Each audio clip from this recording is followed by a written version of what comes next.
準備，黃旗飛。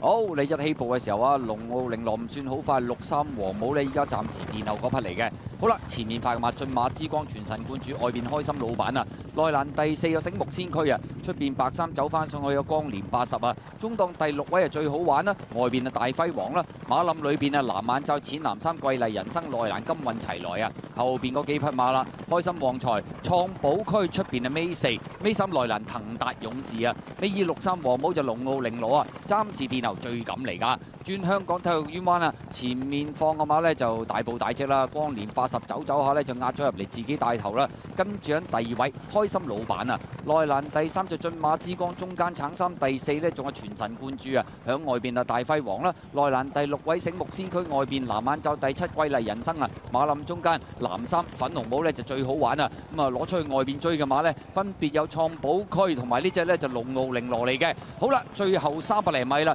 光年80就埋邊鬥緊中間大面箍就開心老闆，咁啊中檔位置全神貫注都追啲，中間有醒目先驅，外邊有一隊創寶區大愛當龍奧凌羅啊，最後100零米啦，透出嘅馬都仲係呢隻開心老闆啊，埋邊啊光年80，中間醒目先驅上嚟出邊創寶區，接近終點開心老闆改變跑法跟前啲都一樣贏啊，跑第2名醒目先驅，第3名係創寶區，第4名入邊光年80啊。結果今場賽事咁啊，呢隻開心老闆都係側身慢慢進步緊嘅馬，改變嗰個跑法跟前啲都一樣可以贏馬。醒目先驅唞完出嚟啊跑第2，創寶區就第3，第4名光年80。